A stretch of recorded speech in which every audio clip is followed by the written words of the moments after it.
Steven Spielberg presents Back to the Future, a Robert Zemeckis film. And getting himself into trouble. Well, it be Fletch. Go ahead. Make my day. The story of a guy. Good morning. I'm here. And his bike. James Bond kind of stuff. And he's just made a discovery that could wake up the dead.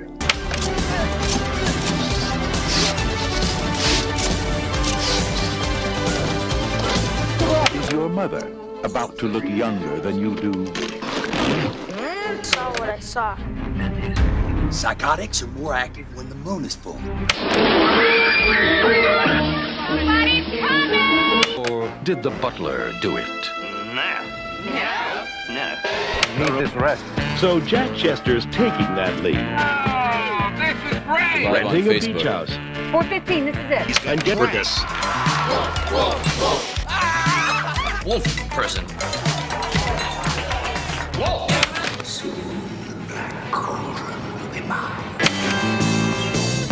They only met once. I don't want to be alone anymore.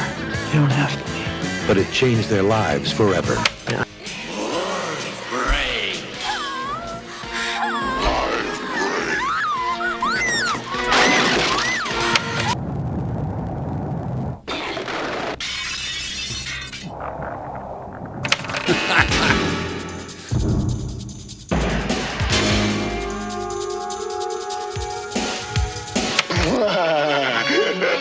It's completely unnatural. Do you realize it's snowing in my room? Totally unbelievable.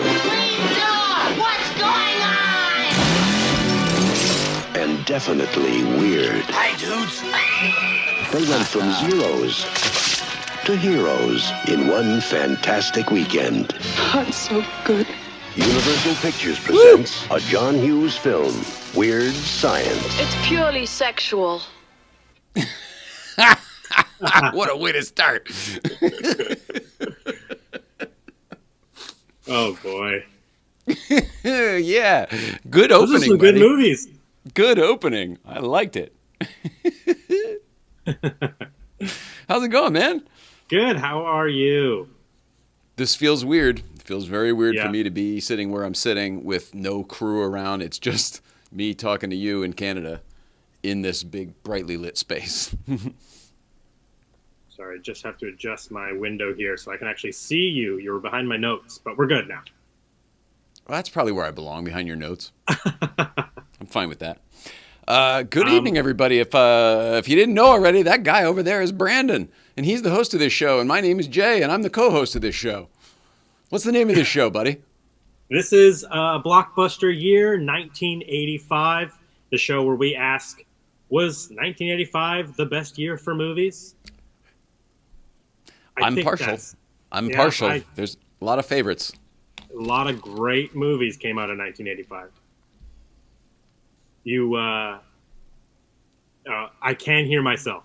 Oh. I'm so sorry. You know, right. I thought it was good, so I turned it up a little bit. Maybe I did too much. This has been and by the way, learning so in process. case anybody doesn't know, we're just kind of figuring this out. We've never done this setup before. The set's a little different on our side.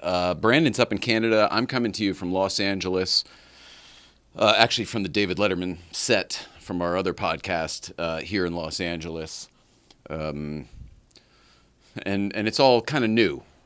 It's all kind of new how we're doing this. Well, we do have our own channel, but there was a series of events that led us to have to recreate the Blockbuster Year YouTube channel. And in that recreating the channel again, I guess I never actually requested the permission for live streaming. So we have a 24-hour lock on the live stream, but luckily Jay has a fantastic show that he does, the late night playset, and we were all set up to go, and so we can just steal his space for the night, which is great. That's a really good point. So if anyone is on the Late Night Playset channel and you're tuning in going, what the hell is happening? This isn't the Late Night Playset. Sure it is. We're in the Late Night Playset, but we're doing a different show. This is a pilot for a Blockbuster year. It's a movie review show. We're doing 1985 as the first series. My buddy Brandon and I will be hosting that, so that's what you're watching right now if you happen to tune in on the Late Night Playset channel. This should be the only time it's on this channel. I have a feeling next week. By next week, it'll be on the other channel. Next week, this show will be streaming at its appropriate home, but tonight we're crashing the playset. Crashing the play. It's a playset pop-in, everybody. Yeah, the biggest playset pop-in. Actually, last time we did a version of this is when Justin Scard was here on Late Night Playset, and you were a Late Night Playset pop-in because we all met each other at the same time and became friends at the same time.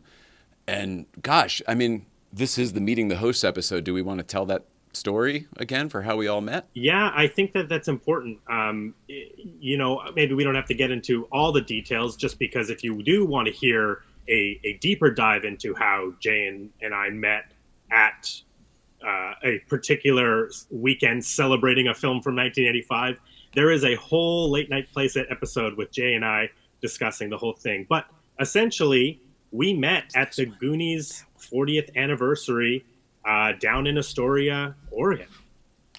We were both there independently, got introduced to each other.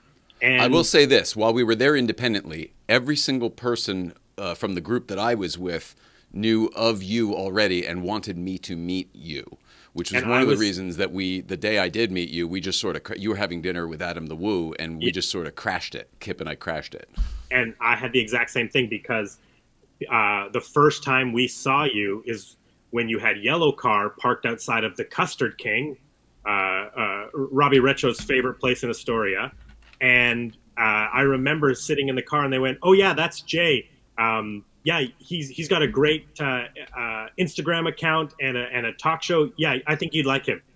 And lo and behold, here we are starting our own show together, mere months later. A month later, yeah. I mean, I feel like I've been back about a month. I don't know. Yeah. And then, so what's amazing to me is that you're so into movie cars, and then I'm from a previous life, I'm probably better known from having made some movie cars, DeLoreans, and a couple Ectos. And one of the Ectos that my friend Sean and I built, that my friend Sean owned, you now own. Exactly. Small freaking world. I know. I always, when I tell people the story about us owning our Ecto 1 from Ghostbusters, I always say I'm the third Ghostbuster to own this car, because it started with Sean, and then went to Brian, and then we bought it from Brian. And I was just going to say, and it's just another weird coincidence that I met you at Goonies weekend, and you worked on the car that we now own up in Canada. It's crazy. So I was going to say that Sean did a lot of work on that car because it was a hearse first, so he had to cut the Landau top off, whatever. There was a lot of body work done on that car to make it an Ecto.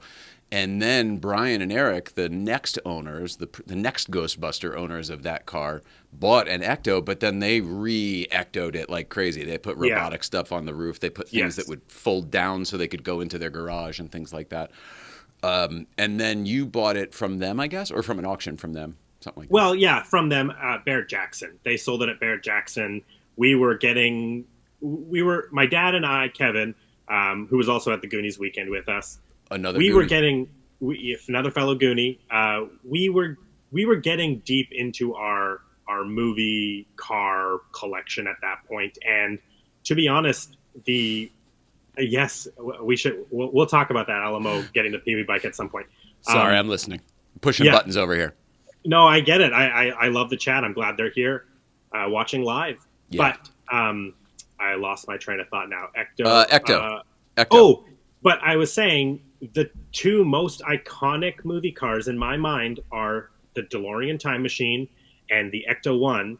And you are a man who has worked extensively in the world of both of those cars. Yeah. So for me as a fan, I'm really excited to hear your stories from that time, especially because one of the movies we will eventually cover in this Blockbuster year is my personal favorite movie of all time, Back to the Future.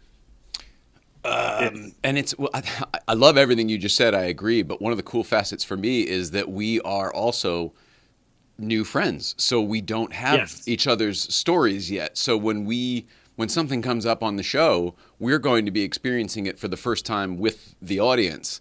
And it just seemed like, we spoke on the phone a couple times, and we and then you did our show, and then it just felt like, well, we talk good together. Yes. And when you got good talkers together, sometimes the conversation can be interesting to listen to, and that is our hope for everybody tuning into this show. If you are watching live on YouTube or Facebook, please chime in on the comments. It makes the show way more interesting. Brandon's pretty interesting. I got all these lights and all these buttons. Dude, don't even get started on interesting. You're literally sitting at David Letterman's desk. Yeah, that part is true. With chairs just beside you that are from the 80s era, correct? Because the desk is from the 90s. Yeah. Yeah, that's right. Well, that's right. That's right. While this is the original Late Show set, the story I got from the Late Show production designer was that they had to steal some of this stuff from NBC. There was a whole story behind it. So while the desk, I think, is definitely different, this was the CBS desk that Bill Murray wrote Dave on the front of in '93. The chairs came from Late Night, and the mic came from Late Night. So this is from like '82 or whatever, and then they were recovered for Late Show. So yeah, I mean, you're right. Those are at least from the old show. I can't remember how far they went, but it's a pretty wild thing to do a little podcast. It started with my wife, who's since passed away. Wah wah. Sorry. But you do a little podcast from home. It's a different thing when you're sitting in an Emmy-winning television set. It's bizarre. And it's definitely bizarre. History. It feels weird even. It's a piece of history that you have in your house, which is very, very cool. Yeah, and trying to live up to that is tough because we weren't very good at this for a long time. So not saying we're great at it now, but whatever you're seeing is 599 episodes of our show in. We didn't. Well, the dining room didn't have all these lights and everything when we moved here. I can't wait to celebrate our 599th episode. Me too, and I can't wait for you to do it down here, and we'll do it live in the playset. Yes, and eventually, I do have plans to move this live stream into the movie car garage, so we can talk about Back to the Future while I sit in the DeLorean time machine. Yeah, or you can run the dog food machine or something for us. Exactly, You've got a lot of Back to the Future stuff. Yes. Well, in terms of 1985 movies, do you have a favorite? We could discuss maybe some of the big ones, but I'm curious if you have a favorite, because I've always just said Back to the Future is my favorite movie because I really feel a connection to it. It's been a big, important part of my life, even before I got into the movie car thing. But It also is considered like a perfect film. It's funny.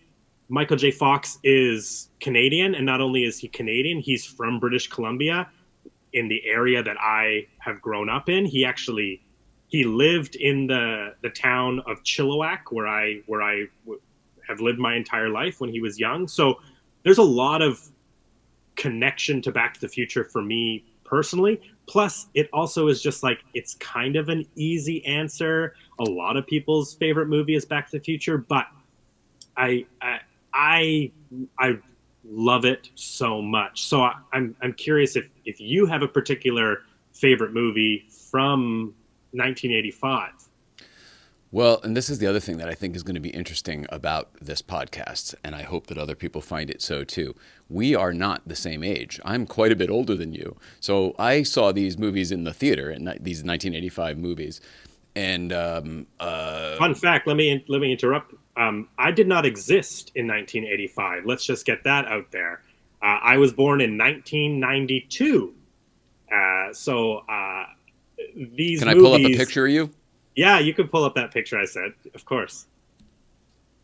That is 10-year-old me at Universal Studios in 2002 in front of a DeLorean time machine, which over the years we've found out that there was well, you actually know some history about this car, but there is screen used pieces on that car that used to be parked out front.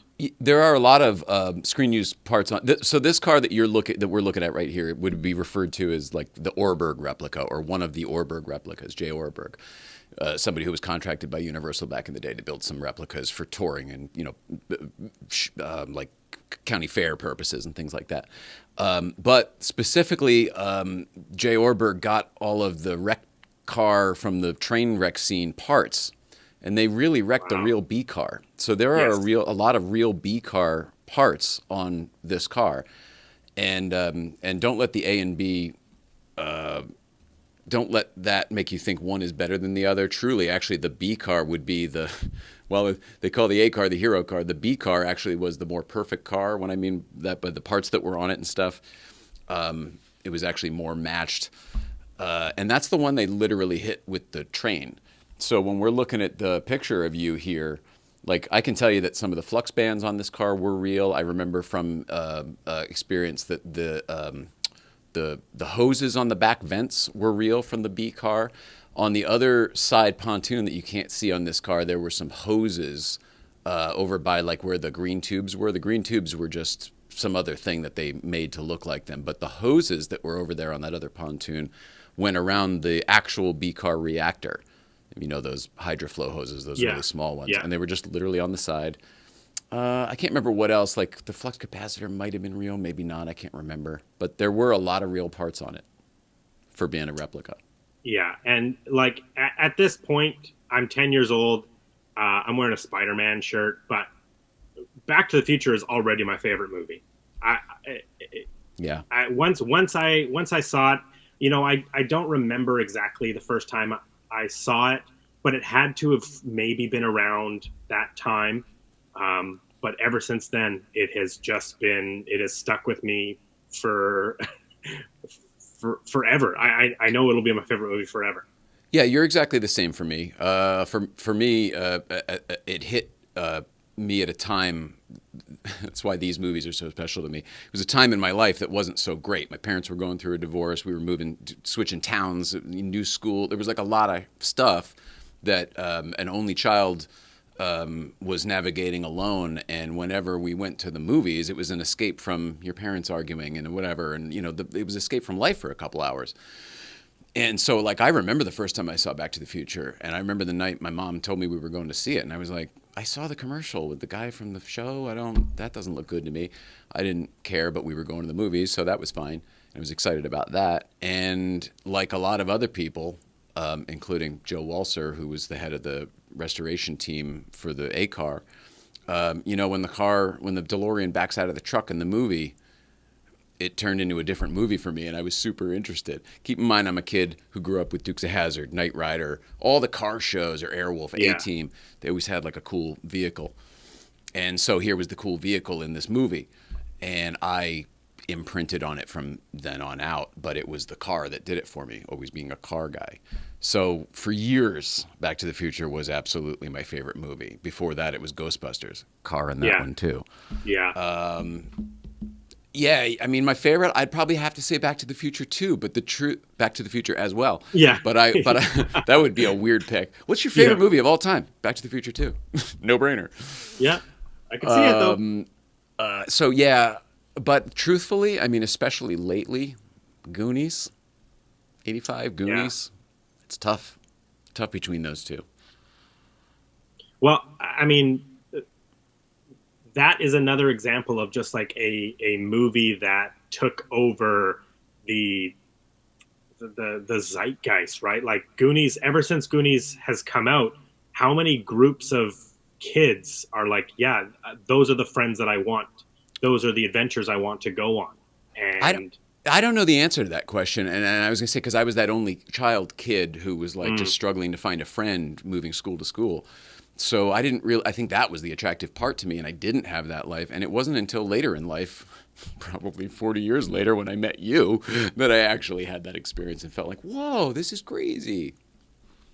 But that's the point that I'm making, is that like, even if in your case that you weren't somebody who had that group of friends, you saw something that you were maybe looking for or wanted in that group of friends and that adventure, because those boys, like, they are there for each other, right? Yeah. And that was really, really, you're right, that was very attractive. Yeah. And there's something about how these movies have stayed around. You know, what's funny is we started talking about this podcast, you know, doing the movies of 1985, and I'm a little bit embarrassed of how long it took me to realize that we're celebrating the 40th anniversary of all of these movies. It just clicked one day, because I was like, oh yeah, we were at I was at the Universal Studios Fan Fest night for Back to the Future. 2 blocks away, yeah, celebrating the 40th anniversary. We were at Goonies celebrating the 40th anniversary. Warner Brothers is doing a special Pee-wee's Big Adventure studio tour with a screening of the movie Super cool. in August for the 40th anniversary. And it clicked one day. I was like, oh yeah, all of these movies that we're going to be talking about, we're celebrating the 40th anniversary of all of them. Halfway through the year. It's a good time to do this. You had a great idea. Yeah. I said we needed to do a podcast talking about movies. I said, you know, we just kind of had a repertoire. A repertoire? Oh, very fancy. A rapport. I knew it was a French word. And then you were the one who called it to 85. The comments are lining up here. Do you want me to get to them? Like, should we do it in a certain time, or I don't want to? How do you?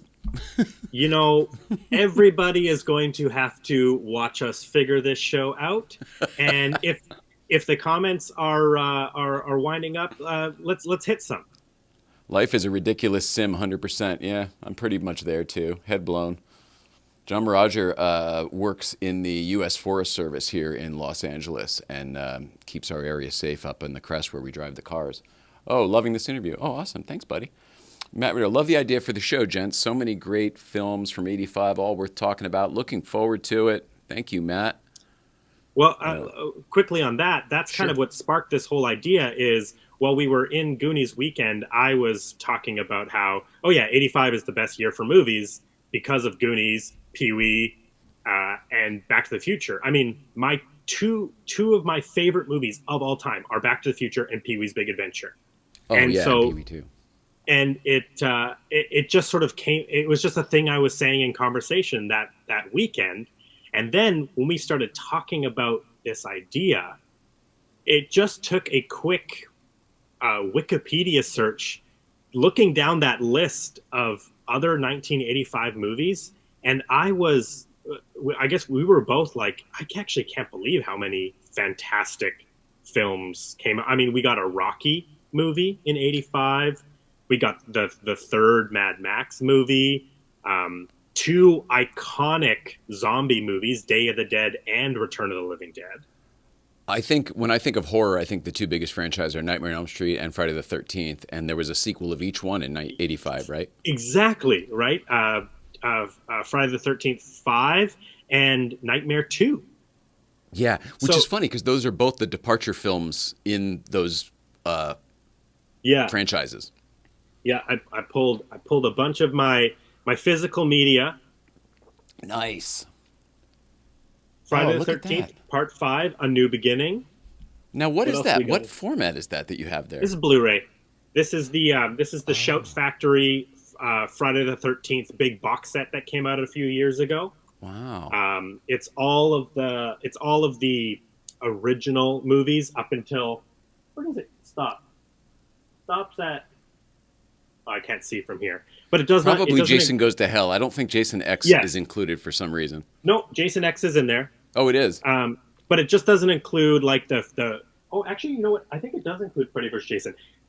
Don't quote me on that. I don't watch all of the Friday the 13th movies a lot, but not that it's 1985. But one of the coolest things about this particular box set is they actually did a real 3D version of Friday the 13th Part 3. Sweet. So you can watch it with the red and blue traditional 3D glasses, but they did for 3D TVs. they polarized did a 3D clear version. ones. Yes. Oh, that's very cool. Yes. I But mean, the that's third not one is one of my favorites 1985. because of all those gimmicks. And the I mean, crossbow and yes. everything. And it's the first time Jason wears the hockey mask. Like there's a lot of iconic imagery in that one. But that's And not then what he we're gets talking it from about. like the class clown guy too, you know? Yes, I know that little that little goofball. Yeah. But I'm excited to. I haven't watched this one in a very long time, so I'm excited to get to that. Do you know that one's most people's least favorite because I don't want to say why, but for a couple of reasons. I'll just say the hockey mask is a different color. But as a movie, it's one of the best Friday the 13th type scary movies there are. There's some real twisted stuff. There's a lot of naked teenagers. That sounds perverse, but you know what I mean. Like all those movies seem to have some kind of the teenager having sex, and that's why the kid drowned in the lake.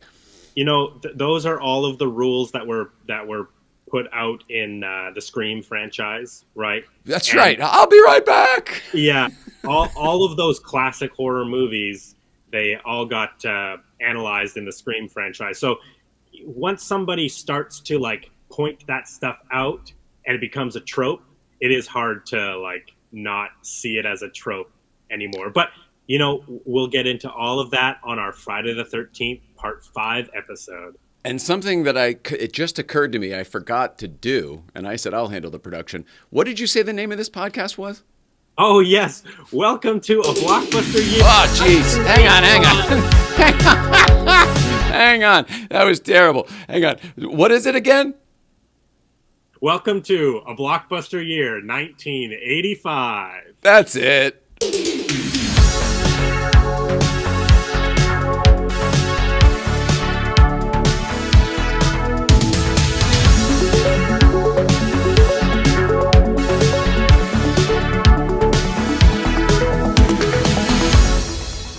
Woo!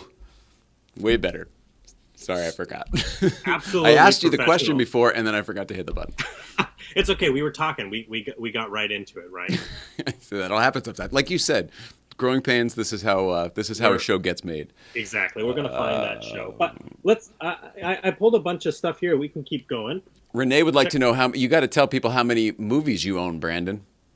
Well, if people can, for the audio listeners, I am sitting in front of a wall of movies. I am a diehard physical media collector. Long live physical media. I have over 5,000 movies. It is the thing that I love to collect the most. As much as I love the movie cars and the props and everything that goes along with what we do through BC DeLorean, my first love has always been movies and music. So I have a large record collection. Behind me is all the DVDs, Blu-rays, 4Ks. But in front of me, and maybe one day I'll switch the setup around, are all my VHS collection. I have about 1,200 VHS tapes behind me. But I have been a physical media collector for as long as I had my own money to spend. So it's interesting you're holding that one up, because this next comment from Barbara Peterson. Barbara, The Breakfast Club is my favorite. I got to meet Anthony Michael Hall at Fan Expo in Orlando, MegaCon, they called it. We had our National Lampoon's Christmas Vacation display set up, and I was dressed as Cousin Eddie all weekend, taking photos with people. I was yelling, "Merry Christmas, shitter's full!" all weekend long. Had the best time of my life. And they had put Anthony Michael Hall right across from us. And at a downtime in the convention, I walked over to meet him as a huge fan of Breakfast Club, Weird Science, and even his performance in the later Halloween movies. He's very cool. Wow. I have not seen Weird Science yet, but I know him from National Lampoons, and then obviously a little bit from Breakfast Club. He came in to read for us at one point. I don't know if it was for Everybody Hates Chris or if he was just there for a general meeting or what, but it was at Paramount with Jim Michaels. And I met him there, and he was a really, really nice guy. This would have been like between 2005 and 2008. And I went over to him to go and get my VHS tape signed, and he said, you have been working hard all weekend, dressed as Cousin Eddie. He's like, you're doing such a good job. I was like, oh, thank you so much. Got my tape signed. And then he's like, do you want to get a selfie? And at conventions, if people don't know, it costs money to get signatures done. It costs money to take photos with the talent. And I was like, oh, I didn't pay for a selfie. He's like, don't even worry about it. Get over here. Come in. And so I have a selfie with Anthony Michael Hall, dressed as full Cousin Eddie in the robe with the green hat. I had no shirt on, just the open robe, bare chest, boxer shorts on. It was the best. He was fantastic. And this movie has always been one of my favorites. I'm curious because I find that I talk to people who maybe didn't grow up on Breakfast Club, and they find it a little bit difficult to get into it. They don't connect with it. Interesting. So I'm one of those people who I didn't see it when it came out, and I only saw it in the last 5 or so years, and I loved it. I really, really loved it. I saw what all my friends liked about it because, all the representation. Yes. And I think there's certain movies, and truthfully, I've even heard it about Goonies. I think it's insane if somebody says that they don't get Goonies. Well, I've heard it a lot more about Goonies, and I do get it, even though it's one of my favorites. Yeah. I mean, there's a lot of weird stuff in Goonies you got to sort of go along with. Well, and the bumbling crooks, the sloth of it all. I mean, there's a lot of stuff. They talk over each other. Like, if you're someone who's like too focused on trying to hear whatever, like I could see, I can understand that. But, I'm excited to talk about Breakfast Club. But look at all these great movies. 1985, Lost in America. Yeah. Albert Brooks, one of the greatest minds ever. His movies are fantastic. I just recently rewatched all of Albert Brooks's movies, Lost in America's. So just to refresh my memory, is that the one with Julie Haggerty where they go on the road and the RV in Vegas? Okay, cool, awesome. Yes. I can't wait to rewatch that. Fantastic, hilarious film. What do we got here? Weird Science. Yeah, I'm looking forward to seeing that one for the first time. Never seen it. John Hughes classic. I mean, John Hughes is somebody who's going to come up a lot in 1985. But this is a movie that I watched a lot growing up. I'm excited to re-examine it through a different lens. Let's put it that way. There maybe is some stuff in this movie that might not hold up as well. So I'm excited to reinvestigate that. Do you mean from a cancel culture standpoint? Is there sometimes there's some of that stuff in the 80s are old enough now where the time is different, And I'm talking more about the dynamics. The dynamics of men and women. Right. Weird Science. Famously, two young boys create an older woman, and the idea is that she is there to have sex with them. That is the conceit of the movie. I can't believe I didn't see this as a kid. There is other things that happen, and from what I remember, she is more of a fleshed out character, but the initial idea of why they create her is sex machine. Is exactly. So I am looking forward to discussing those dynamics and just reanalyzing these movies. Oh, for sure. I'm just looking forward to seeing some of them again. Glad my brother-in-law is so knowledgeable on this topic because I am not excited to learn more. That Rachel, must be your brother-in-law. Yes, that's your sister-in-law. Rachel. No, my sister-in-law. Right. Rachel is going to learn a lot about movies from the 80s with this podcast. Believe you me. Weird Science and Breakfast Club, very cool. Yeah. To Anthony Michael Hall, to John Hughes. David Bird says, I've met Anthony a couple times and he's one of the nicest guys ever. So if we're all having that same experience, he is one of the nicest guys ever. Yeah. I also think it's very interesting because he is an actor who I don't see young Anthony Michael Hall in modern day Anthony Michael Hall. He has a very different look. And part of it is I think he was the skinny nerd famously in Vacation, Breakfast Club, Weird Science, and now he is like a mountain of a man. He is a big dude. Yeah, even 20 years ago, the guy I met was stacked. Yeah. Like wide face, big neck, stacked. Yes, exactly. It's almost hard to believe that it's the same guy. Gets up in the morning, drinks his creatine. Yeah. So here's a Super good nice one. guy. Jonathan Rogers said Spies Like Us, which is a great comedy, and then Mask, which is actually one of my all-time favorite movies. And I almost said this before, but I didn't want to bring it down because it's not like a feel-good movie so much. Well, I guess it is, but it's heavy, very heavy. Yeah. Do you know that one with Cher and yes, and the original Marty, Eric Stoltz? Yes, Eric Stoltz. Yes, and I've never seen it. The cowboy from The Dude, the Traveler, the Stranger. Oh yes, Sam Elliott. Yeah. Okay. Yeah. Never seen Mask, but I'm excited to visit it. Yes. Oh my gosh. Okay. What about you, Jay? Is there any movies from that 1985 list that you haven't seen? I guess you did say Weird Science, but I'm curious if there's any others, because I have a couple that are from 1985 that are iconic movies that I haven't actually gotten around to watching yet. There were, so in preparation for this, we both looked at the Wikipedia list of 1985 film releases, and it's put out by season. And we then made a list of 20 films that we wanted to do on this podcast. And we each did this exercise, and then we compared the list. And there were a lot of double. Well, how many? There were only 6 doubles? Is that right? 6 doubles, but I didn't include Back to the Future, Pee-wee, and Goonies because I knew that those were going to be must-do episodes. Right, and you considered them RST, LNE, where they were just givens. I included them in the list.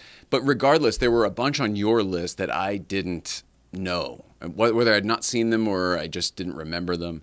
I know some of the ones on my list weren't on yours, and I'm curious if they just weren't your favorites because you liked so many others, or if you hadn't seen them. Like, do you know Explorers from 85? Never seen it. Yeah, you have. Okay. It. I'm looking forward to doing that one because that was a great movie for me when I was a kid. The poster looks awesome.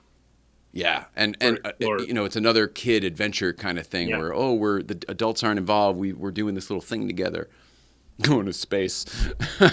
Yeah. No. To that point, there's a movie nobody ever talks about, and it might be 1985. Maybe you can tell me, or somebody can look it up. Space Camp. I can't find it for purchase anywhere. They've taken it. I had to illegally download it to find it. Yeah, I have it. And it's not even a good copy. I don't think it's 1985. Leah Thompson, Joaquin Phoenix, Kate Capshaw, Tate Donovan. It's a huge cast. I can't remember what year it is. Oh yeah, it couldn't be Leah Thompson because that was Back to the Future. Yeah, I guess not. Maybe it was later. Kelly Preston's in it. It's 86. It's 86. Oh, it's pretty close. That's what I was thinking, and it is Leah Thompson. Yeah. Kate Capshaw, Leah Thompson, Kelly Preston, Joaquin Phoenix, credited as Leith Phoenix. I remember that. Exactly. He was still a little kid, like from Parenthood age. Skerritt. Yeah. Well, we won't be covering that this season as it's 1986, but... No. The kids going to space is what made me think of it.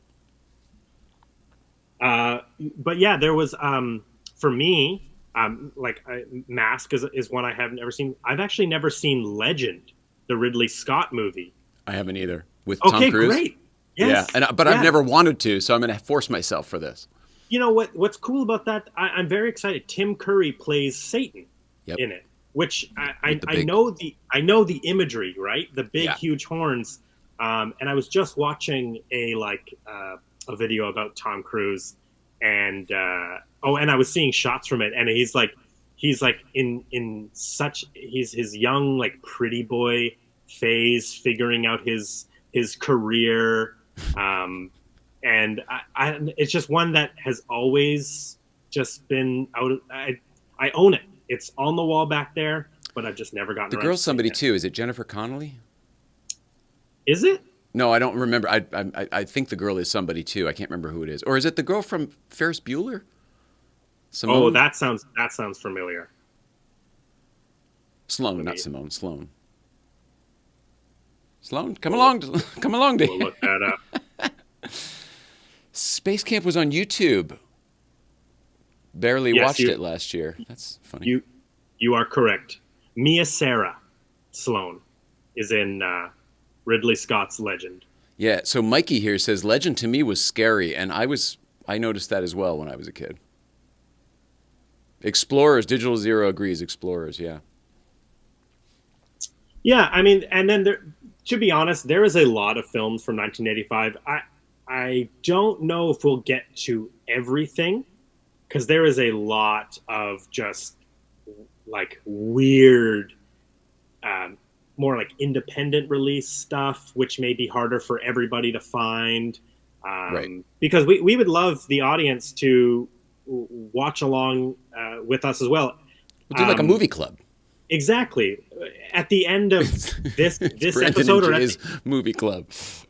At the end of the episodes, we're gonna reveal what movie we're gonna do next, or we may even do a vote. We may do a group vote with a couple of possible titles, and I love that idea. Let the audience decide what we do next. But we want you all to be part of this too, and get in the comments on the live streams and enjoy these movies the same time that we're enjoying them, right? Yeah, let's revisit it together. Let's go on a ride. Exactly. I mean, who doesn't want to watch Return to Oz? So I've never seen it. This is a movie that famously scared children. If you saw it when you were too young, there is some freaky, weird stuff in this movie. Some really cool creature effects, practical effects. It is a ton of fun, and this, I believe, is actually on Disney Plus. I think Disney owns this. Maybe it's Fox. I can't remember.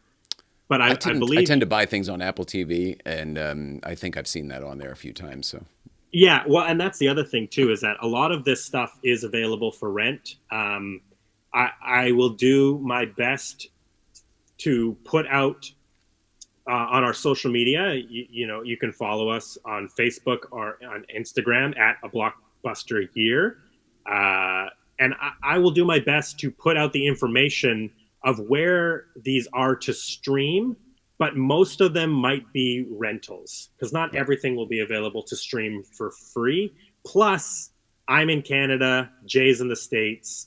We may be dealing with different platforms, different platforms and different legalities in streaming rights. Everyone seems to agree that, it was kind of scary. Legend was kind of scary. And speaking of Tim Curry, I saw that comment, Tim Curry plus Legend, another fantastic film of 1985, which I am looking forward to covering, is That's a fun Clue. One. Oh, this also, movie... I can't think of another time where they released a film with 3 different endings in the theater. Exactly. What a fun thing to do for the audience. Right. I mean, and then because you don't know about it at first, you're talking to your friends and like, oh, and I can't believe the butler did it. And they're like, the butler, Colonel Mustard did it. Yeah. We'll talk about it on the Clue episode. But awesome. It didn't go exactly according to plan, the way that they wanted it to go. But this movie is so much fun. I cannot wait to talk about Clue. Madeline Kahn is so great in this movie. Incredible Martin Mull, cast, everybody. Christopher Lloyd, everybody. Yeah. Back to the Future. Professor Heard of him. Plum. So that, Tim Curry has Legend and Clue in the same year. Everybody in that movie is great, from Leslie Ann Warren to what's her name from Private Benjamin. I can't think of her name. Mrs. Peacock, whatever. Okay. Eileen Brennan. Fantastic. Fantastic cast. And it is like it's a farce. It's a classic farce, high energy, so much fun, and just like wild. Just this whenever they run from room to room and the music cue starts every time with it's great. It's great. Puts me in a good mood. Can't wait to watch. And then my old boss is actually in that movie as, who did he play? The cop or the Jeffrey Kramer, who was in Jaws. He was the deputy from Jaws, is in that movie, and he's one of the guys who rings the bell. I think he's I'm in this house and there's these weird people, right? And the phone gets cut. Oh, cool. Do you remember that character? Yes. I'll look it up before we do that episode. Yeah, and I these are all just the movies that we're excited to cover. These are some of the big ones. These were on both of our lists. These were on both of our lists. I want to mention, one of my favorite people had 4 movies that came out in 1985. Ooh. And yeah. He's a little Canadian actor named John Candy. Have you heard of him? John Candy. Sounds delicious. Summer Rental. One of my all-time favorite comedies. Nicole's too. Yes. He had Volunteers, which I didn't pull. With Tom Hanks. With Tom Hanks. That one is not as good, in my opinion. Yeah, it's just a little uneven. It's a little uneven. You know, I haven't seen that. I've just lost my. Where are we here? Volunteers. Volunteers. I'm looking at my list. Well, meanwhile, on here, someone brought up a great point. Cocoon is a good movie from 1985. I would say that's one of the best movies from 1985, but it also is not available to be streamed or purchased anywhere. And interesting. Been having a hard time with that. The second one, Cocoon Returns, you can find it anywhere. Oh, he's in Follow That Bird. That's what I was forgetting. No way. He is? Yes. Oh, that's crazy. I don't think I ever saw that either. And I love Jim Henson. Well, I'm excited to watch that. I have not watched that since I was a literal child. And I love Jim Henson. I love puppets, Muppets, and those movies. They're cameo filled, right? So it's very exciting to see a movie like that and know these are all the heavy hitters of 1985. Yeah, that's a good point because that's exactly what they do. They pepper it in with all the celebs. Spies Like Commando. I cannot wait to rewatch Commando. Never seen that one either. Oh, it is chocked full of iconic Schwarzenegger one-liners. Like a lot of, all right. So my age and my age group, a lot of us caught the parodies before the original source material, and that goes for like Smokey and the Bandit, Airplane, definitely with this one because we knew Hot Shots where they kind of they did some of the fake muscle stuff and everything from Commando. I don't think I've ever. It's Arnold Schwarzenegger, right? Yes. I don't think I've ever seen it. And Get to the chopper. Is it that one? No, that's Predator. Oh, well, so that's another one, but that's probably not. Yeah, but I believe Commando is the. Remember when I said I'd kill you last? I lied, and then he drops the guy off the roof. All right, I'm looking forward to it. Yeah. It's a lot of fun. Iconic shot of him like carrying logs at his like homestead in the country. These massive logs that he's just. Is this like the Rocky scene? This is how he works out? I think it's just to, if I remember correctly, it's the beginning of the movie, and it's just to show his like peaceful like homestead life. It's not a Rocky IV montage. Gotcha. He's like, I don't need a tractor. Yeah, exactly. I'll do it myself. I got it. Yeah, it's a fun one. You know, it's not the Schwarzenegger movie that I put on when I'm feeling particularly Arnie. But it is a lot of fun. I do enjoy it. Awesome. Clue is timeless. All of the endings rock. Yeah, I kind of agree with that. There's one Jackie that I don't know that one either. So this is Police Story, and in my opinion, it is the best Jackie Chan movie ever made. It is. I can't wait. It is so early in his career. It has some of the most incredible stunts. But it also is just like a really, really well-made movie. So when I think of early Jackie Chan, I go straight to Cannonball Run, which was like 1980 maybe or 81. Well, Cannonball Run, I believe, is his first American movie appearance. Makes sense. And you know, this came out in 1985. I'm assuming that it was released in America the same year. There is some international films that maybe didn't make it to America in 1985, but they were released in 1985. Oh. And, you know, I'm considering that as that's when it was released. Maybe it didn't come to America in 1985, but it was released, so we can cover it. Gotcha. By the way, I like that. I like that there's a couple loopholes. Like, yeah. If we do a little mini episode on how Ghostbusters came out on VHS in '85, that might be fun. Or, famously, E.T. and Gremlins were both re-released in theaters in 1985. That's true. So that's another little loophole. If we're talking about the cultural zeitgeist and the legacy of films from 1985, maybe you didn't go see E.T. or Gremlins when they came out in 82 and 84, but maybe you went and saw them in 85, and in the same year that you saw Back to the Future and Pee-wee and Rocky IV, like all of that culminates together. I don't see any problem with talking about maybe those movies in the future, but we'll have to hit some of the major real 1985 releases before we start. Yeah, we can't just jump right into the loopholes. Otherwise, we picked the wrong year. Exactly. Could you imagine? Why didn't you pick 1982? Yeah, you're right, because there's Raiders up there, and that was 81 and maybe, but then E.T. was 82, I think. 82, Raiders is 81, I believe. Yes. Clue is so good, we totally agree. Brewster's Millions. So, huge favorite of mine. You mentioned John Candy before. That was the fourth one. Beauty. I was saving it because, ladies and gentlemen, Brewster's Millions is the first movie we are going to be covering on a blockbuster year 1985. I'm sorry, I got nothing. So next week we will be discussing Brewster's Millions on the Blockbuster Year YouTube channel, not on Late Night Playset. Happy to be here. Yep. But Brewster's Millions, what an iconic film to start with. There's so many great people in that movie as well, but you've got two of comedy's absolute legends as the leads, with Richard Pryor and John Candy as best friends and ball players together. Their relationship is great. I cannot wait to do this. I can't wait to watch it again. I can't wait to do this episode. I love that movie. I love that movie. It's one of the best premises for a movie I've ever seen or heard about.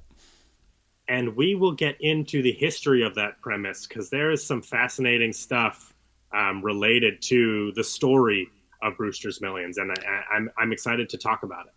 Now, refresh my memory. Well, maybe we should save it for the... Can I ask you a question about it, or should we wait for the episode? You know what? As a co-host, I will allow you to ask me a question.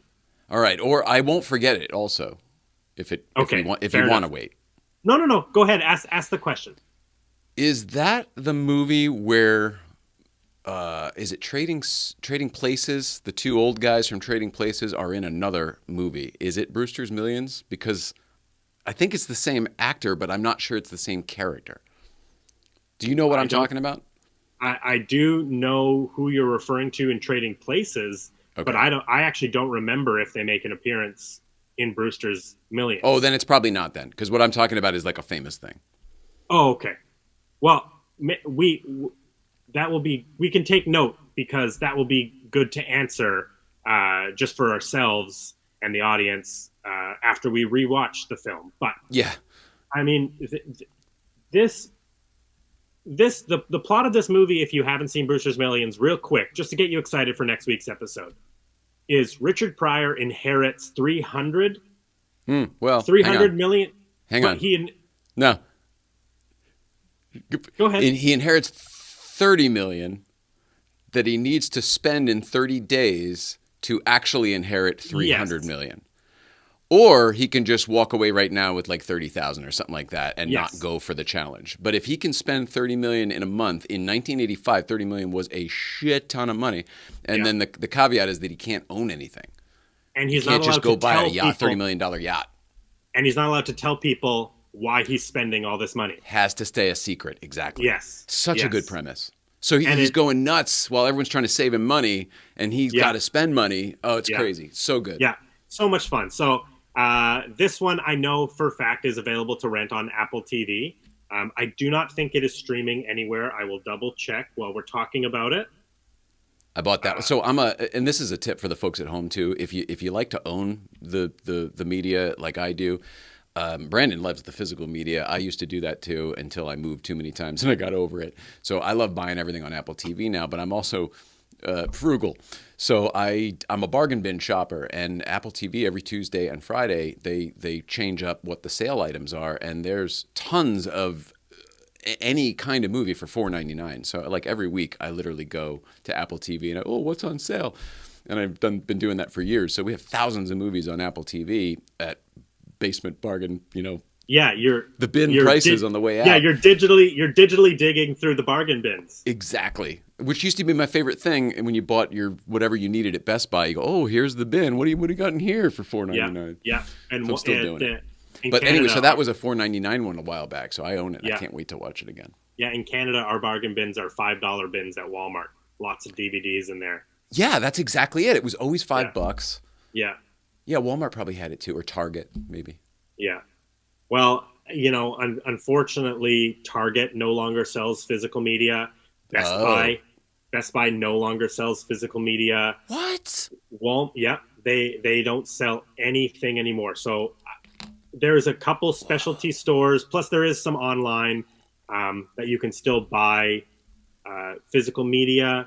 Walmart in the States is still carrying quite a good selection of Blu-rays and DVDs. They're primarily keeping like steelbooks alive. The Criterion the editions, things like that. Yes, the steelbooks are these. This is Reanimator from 1985. Oh, another 85. I love that one. That is one of my all-time favorite horror movies. Yeah. Cat's Dead, Details Later. Iconic. So good. But yeah, so these steelbooks are made of metal. They're really nice. But they're really hard to get in Canada now. But down Walmart in the States, they get a lot of exclusive steelbooks, really nice 4K Blu-ray editions of movies. So Walmart is still doing okay, but up in Canada, there's not a lot. London Drugs is a store that we have in Canada that has stopped carrying physical media. So it's tough. It's tough. So this is one of the reasons it's so fun to go into a place like you just went into one yesterday on your trip, but like we all went to Video Horizons in Astoria together. That's where I got the shirt, as a matter of fact, multiples of this shirt. That's why that becomes such a fun nostalgic experience, because you just can't do it anymore. Yeah, I mean, crazy. It's again serendipitous, but 1985. The very first Blockbuster video opened up in Texas. So I was just thinking of that. Friday nights, going with your friends to go find the new release. Yeah. Maybe. And it was, even me growing up, we still had video rental stores. And it was maybe because I'm a movie guy, it was my favorite thing in the world to peruse those shelves. And yeah, when I was a kid, I rented the same Cat in the Hat movie time and time again. This weird live-action Cat in the Hat film that I could not get enough of. I remember when they made it. They made it out. No, not the Mike Myers one. This is like a made-for-TV that had Matt Frewer, Max Headroom, plays and many the Cat things, in the but Hat. Yes, Matt Frewer plays the Cat in the Hat. I cannot remember her name. I believe she's from. I'm blanking. My Big Fat Greek Wedding. I think Nia Vardalos. Yeah, Nicole I believe she's in it. I'd have to go and find it. I have a VHS tape of it, but it has an incredible cast. But I still I just loved looking at the covers of movies. Oh, look at that, right? Ewoks, Battle for Endor. Nothing Jay loves more than Star Wars. Although I'm coming around. The Black Cauldron. That's a famous one, yeah. I haven't seen that showed in years, up but on that my was VHS $4.99 tapes, the other day. I should buy that. But they're just like perusing. I mean, I guess you can technically equate it to like looking at Netflix and looking through the imagery, but there's just something about like walking the shelves and looking at the cover, looking at the back, reading a little bit about it, reading who was in it. This is the do you want to read a book or an iPad argument, and I'll read a book any day of the week versus read a book on an iPad. Yeah, I mean, there's just something about physical tape. Did Paul sign that? No, this is signed by Cassandra Peterson. Oh, amazing. Famously Elvira, who plays Biker Mama in Pee-wee's Big Adventure, and she signed it Cassandra Peterson and Elvira for me. I say you let me have him first. But there's just something so cool. Also, the fact that there is a movie on this magnetic tape. Yeah, and that your label is sideways. Is that how they do it in Canada? I think in the U.S. In the U.S., you would have had to put that door down on the hinge down on the table for that, and then it would be right that way. Did that make any sense? Yeah, no, I know. Instead of being like this, you'd have to go like this, and then it would be this way. I think that's just this label is big, because if I go to this label is oh, that's it. Yeah, you're right. Yeah, I think it's just that particular tape. I thought it was a Canada thing. I mean, these are Canadian releases. This is MCA. It says specifically. I don't know if I'll be able to get too close, but that little white sticker that's on there says MCA Home Video Canada. So these were allocated specifically for Canada. Let's see my Pee-wee. Barbara Peterson says 1985 was also the start of the Brat Pack. Is that true? Is Breakfast Club the first one of those? Pretty in Pink? Yes. I mean that does make sense. I'll have to look into that, but that was the teen movie era. John Hughes changed teen movies forever in the 80s, right? Oh, The way he was writing characters and the way he was telling teen stories. He was the voice of a generation. 100%. Yeah. He might be was the our definitive... Shakespeare. Exactly. Yes, and he tragically passed way too young. This is a good one from John Marager, just because we just met Robert Davi up at Goonies, and then our friend Rich, who owns the Short Circuit House, I think it was Rich, had the View to Kill or View, whatever that was. What was it? View to Kill. Yeah, View to a Kill. Yeah, Laserdisc, and had him sign it, and he was so happy to do it, just because it was not Goonies, I guess. Yeah. Super cool. I'm excited to watch that. I mean, a James Bond movie in 1985. The fact that we get to cover a James Bond movie, of course. Yeah. I guess it's like every other year, right? Matt Reedy says there's a 69 Targa in Commando. All right, that's another reason I'll watch it. Thank you for that. We'll have to watch St. Elmo's Fire with Brat Pack. Okay. Is that 85? Must be. To Live and Die in L.A. So I've never seen that one either. Oh, we're saving that one for Christmas. Really? That's a Christmas movie. Okay. It takes place over the time period of Christmas. There's title cards in the movie that say December 24. No kidding. Yep, Christmas. I watch it every year for Christmas. Oh, that's amazing. This one, okay, so you know what Nicole's favorite Christmas movie that we would watch every single year, and it would just make her so happy she would laugh so hard? What's that? It didn't come out in 85. Is it an actual Christmas movie, or is it not a Christmas movie? Christmas movie? It's a movie, and it takes place over Christmas. What is it? Jaws 4. Yeah. She loved it so much. She loved it so much, and she had the VHS, and she never saw it in the theater. I saw that movie in the theater in '89 or whatever. I saw that movie in the theater the same day as that doesn't matter. I think as Batman. I think it was '89, right? Doesn't matter. Batman is '89. Yeah. Yeah, I don't know. Everything's tangential with me. I don't know if any of this stuff matters.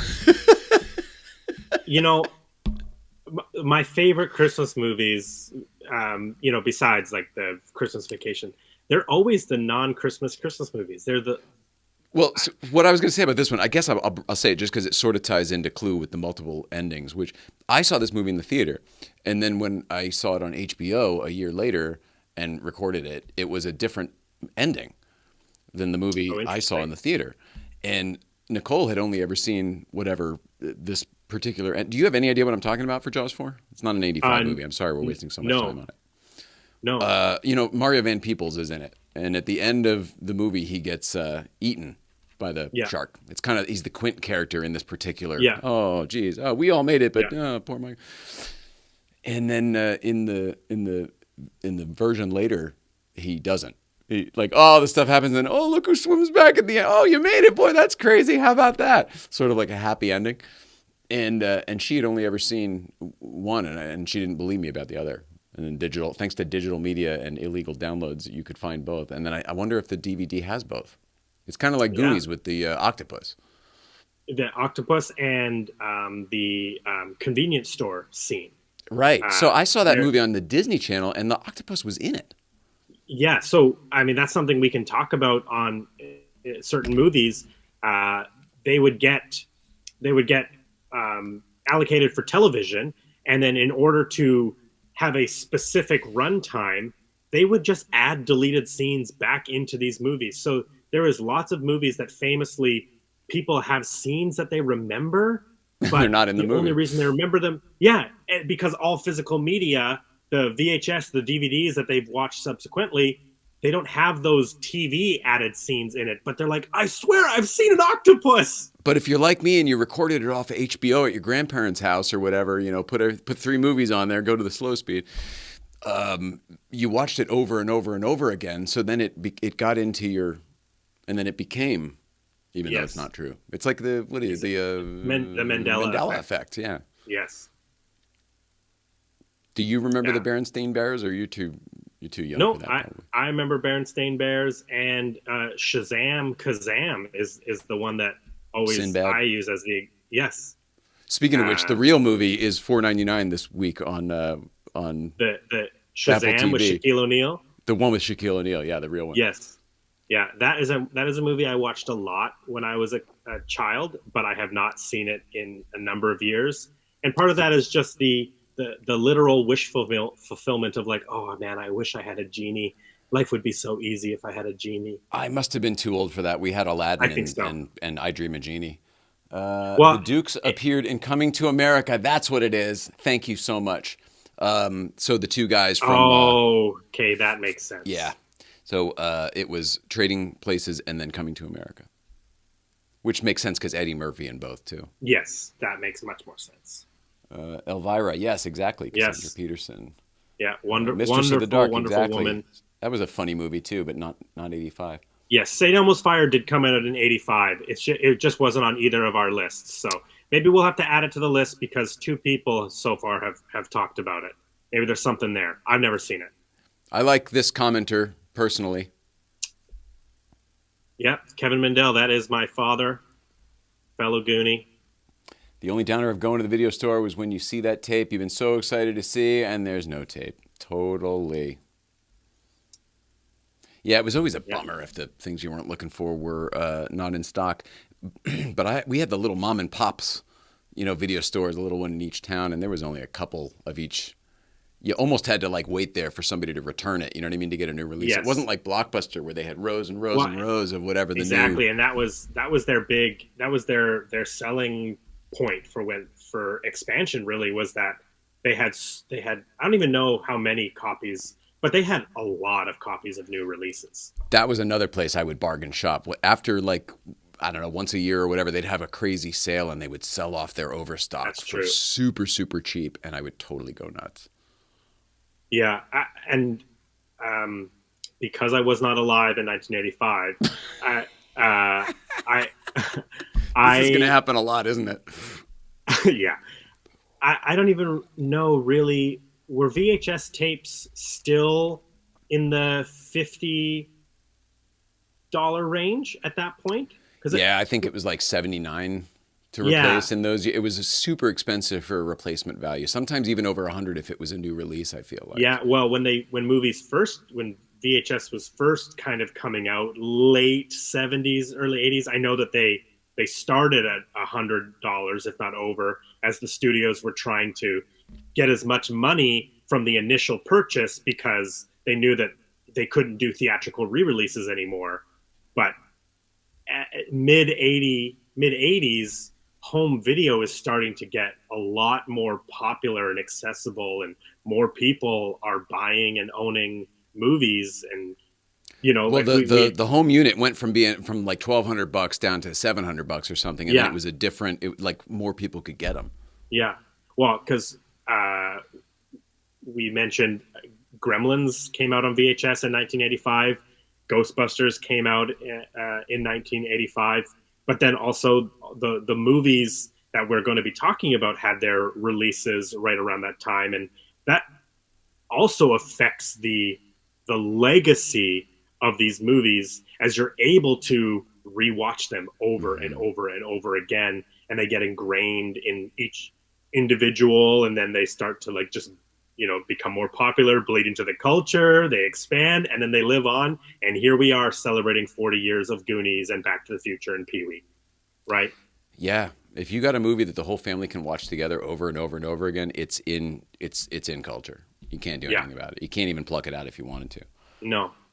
And I understand how you could, like, if it was a movie that was good enough that you could justify the $50 for it. Yeah, and like, honestly, you better watch this. If you just go do what we do today and you equate it to ticket prices, and you're like, oh, okay, well, it's like a movie ticket was probably $5 back then for an adult ticket, but that's still only 10 tickets. Like, how often would we watch this movie? Yeah. We're going to watch it more than 10 times. Yeah, you're going to watch this more than 10 times. And okay, that's each person. You know what I mean? Is $5. So I mean, you could justify it. Well, I guess it's very similar to like renting an early release of a film. So something that's maybe still in theaters, it comes out digitally at $25, and you go, oh man, I'm gonna rent this for $25. But if it's you and somebody else, even, that's 2 tickets. You're already less than 2 tickets. Yeah, exactly. Yeah, exactly. Tickets start at $12 in Canadian. I don't know. I don't know what the U.S. prices are. I can only speak for Los Angeles, and you're talking 15 plus just to get in the door, just to walk into every the building. movie. That's not including 3D overpriced now. popcorn and soda and all the other stuff. And every movie is 3D, so that's an additional $4. Oh yeah, and if you want the premium seating, that's another $4. Yeah, exactly. Sure. So it isn't that crazy to pay $25 to watch a movie at home with your significant other, or get a group of people together and watch a new movie. 61's feeling old. Yeah, I get it. I get it. This is wild. This is fun. I love being in here talking to you. It's nice having the other people here, but it's weird. It feels like an intimate conversation that other people are just walking past the hallway or something, just strolling in every once in a while. I agree. This is something that I've wanted to do for a long time. I love talking about movies. I love collecting movies. I love watching movies. It's my favorite thing in the whole world. So I'm really looking forward to watching these movies and talking about them with you and with the audience. Well, you're very knowledgeable too, and you're very well spoken. Like this is going to be fun for me. Yeah, I talk to my wife. I talk at my wife about movies all the time. So I am so excited to have a different outlet to be able to just let loose. I don't know. Yeah, let loose, share my knowledge, and everybody can take it or leave it. But I'm happy to be here, and I'm happy to share it all. Oh man, awesome! Me too. Have we laid out what our intentions are? I think we have, right? And then I think so. I think the only thing is we kind of touched on it, but we brought them up a couple of times now as examples. But we are aware of how huge Back to the Future is and how huge Goonies is. So we have some plans for those particular movies. So we won't be covering them for a while. We're going to hit some of the other very exciting kind of fun films off the top. But so if you're watching or listening and go, when are they going to do Goonies? When are they going to do Back to the Future? They're coming. They're coming. We have some plans in the work. Oh, I think I'm getting sunlight. So I know that's cool. You're in a moment. We're going to know exactly where the Ark of the Covenant is. It's very exciting for all do this together. So, and then, we're sort of breaking this down a little bit once we actually do one with the real movies. We're going to start with the production, if there's any kind of backstories and history and, stuff like that with the casting, etc. Then we'll get into the release and then somehow the effect it's, made on popular culture. Some of these have an everlasting effect, and some of them that we're going to cover, like we're the only two that remember them. Hopefully a few more. And then so like you said about some of the bigger ones where we have connections, personal connections to these franchises, we want to stretch a little bit and we're trying to make the content better for you, the viewer. So we're going to pepper it in with some guests here and there. Yeah. And certainly when it comes to those particular franchises, Back to the Future and Goonies, we, Brandon and myself, know a lot of people involved with both. So we want to do them justice, I think, is the point of the delay on that. Yeah. For you, the audience. Yeah, that's a great way to put it. I myself am excited to see how those discussions come out, because you're right. Like it's a weird thing to think about that. Give me 1 second. I am just going to close this blind. Sure. I'll look at some comments here. Feeling old as we are currently. currently. Love it. Let's see here. David Bird. This is going to be so much fun. Can't wait. Thanks so much, David Bird. We're just excited to be doing, something together that stimulates us both. I'm excited to be here in the playset doing something different. We always kind of said we should have done a car show, an entertainment show, a deep life stuff show. And then, they all probably would have been better individual podcasts. So I think perhaps me being a talking head here with Brandon will stop some of this stuff from dripping into some of the car talk and other ways. Yeah. And I think that our show is focused on the films in 1985, but as you can see through this conversation tonight, we've talked a lot about other things, other films, other years of film. Like there's no reason why we can't. The focus is 1985 and the focus is the film, but there's going to be other conversations. Yeah, it's still a movie podcast. So like I just saw the Jaws documentary the other day. Like if we were doing a real episode, we might work that in, even though it's a 1975 release. Yeah, well, especially if we're connecting it to one of the actors in Clue that you mentioned, right? Amazing, very nice. Right. So well done. Like there's no reason that the discussion can take off. We could be talking about John Candy's entire filmography in the Brewster's Millions episode. I don't know what's going to happen. I can't wait to rewatch it. But it's not going to be strict. It's not going to be stringent. It's just a movie podcast that happens to focus on the best year of movies in our opinion, 1985. And look, we can do this if we want to. Isn't that exciting? Look at that. See, I got the label the correct way. Yeah. Oh, yeah, duh. Of course. I should have known that. I think it's just that's why it looks so strange to me. But meanwhile, you store them that way on the shelf, so I thought, boy, but that might be a better way to do it. Universal sign for better way to do it. Yeah. Remember this? Yeah. Oh, it's upside down. Yeah, no, I'm really looking forward. I hope people enjoy the content. We're gonna keep doing it, whether you enjoy it or not, because we enjoy it.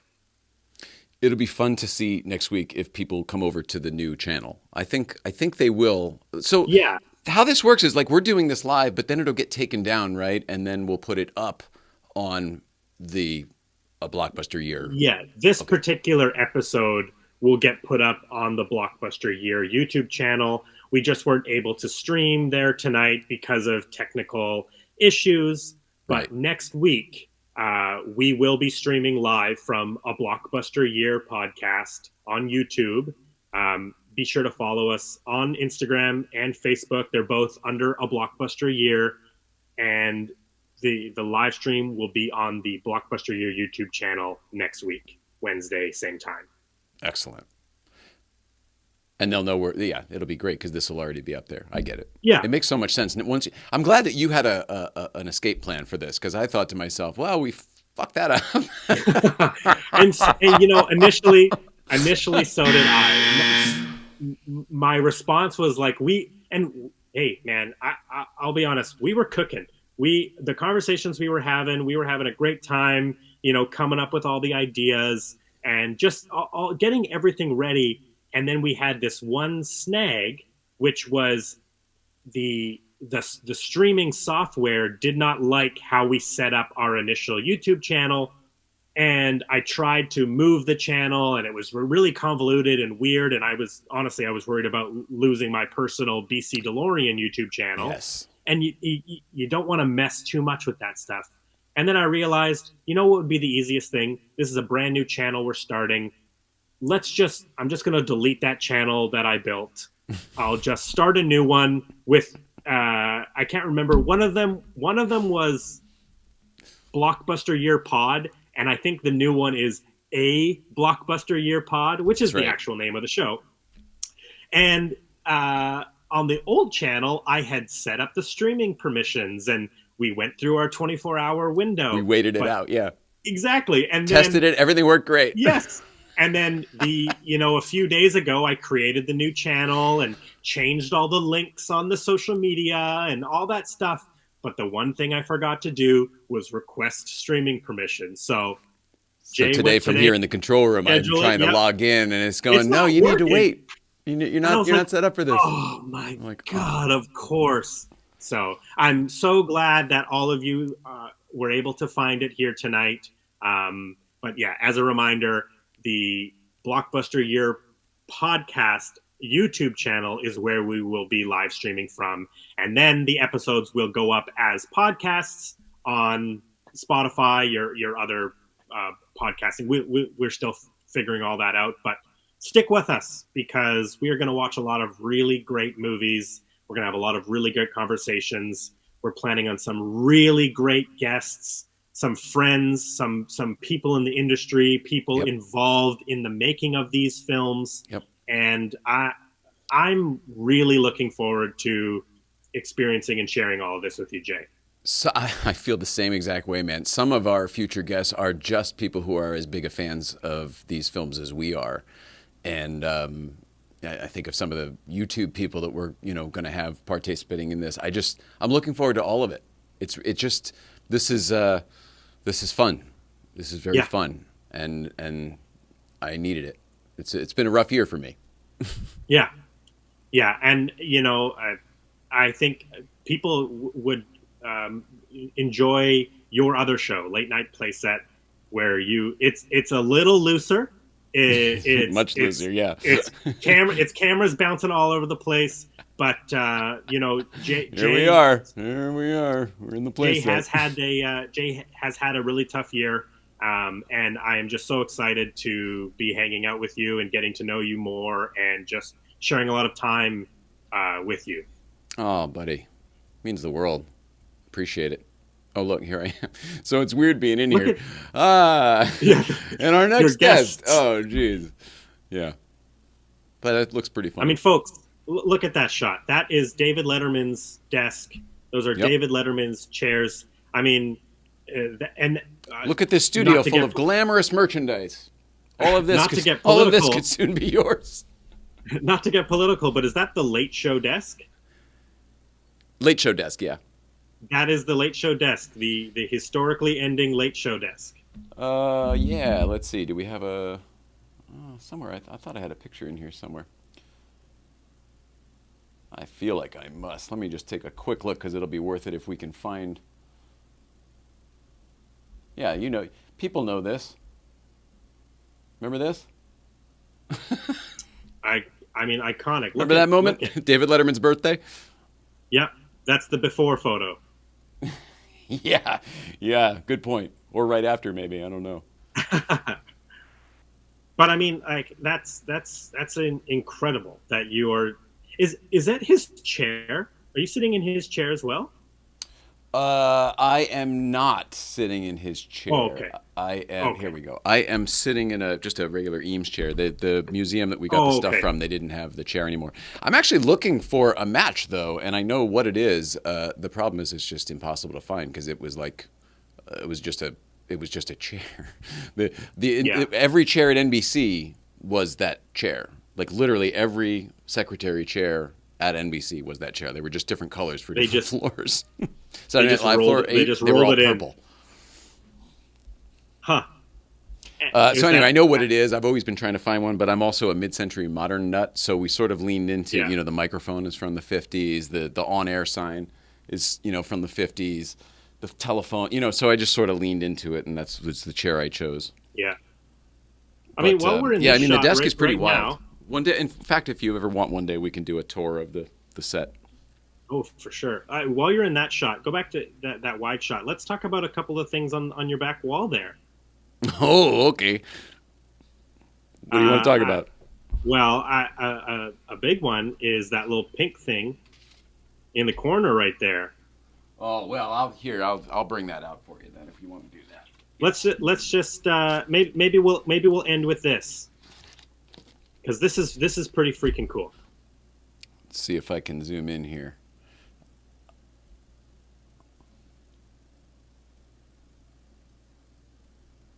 $428.09. Can you read that? Yes. Hey Jay, best wishes for the future, Bob Gale. $428.09. Pretty cool, right? Yeah. Look. It doesn't, work or anything, unfortunately. It looks good in that shot. Can you imagine if I just dropped it? Yeah. We had the magnets all set up. That would be crazy. This was a gift from Bob Gale, I guess. If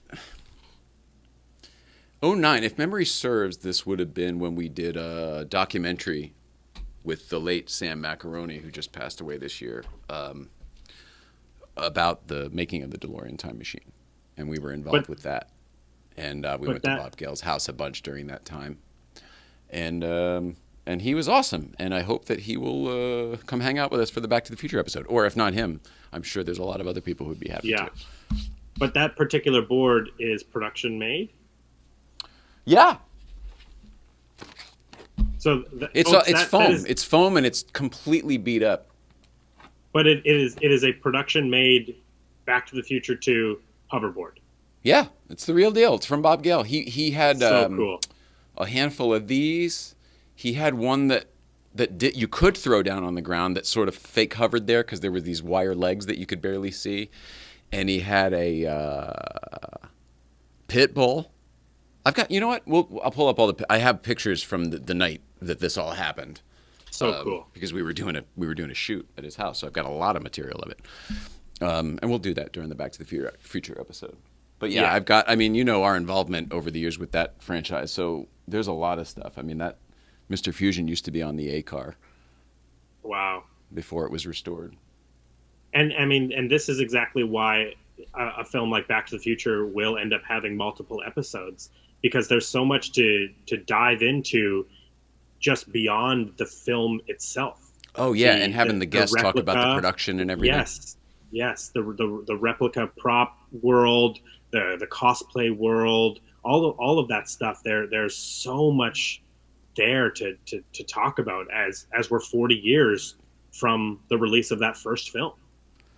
The funny thing about everything behind me is, we're in the late night play set, and it's a version of this all the time, but we redressed it for the show, and everything that I put back here is normally just in the green room.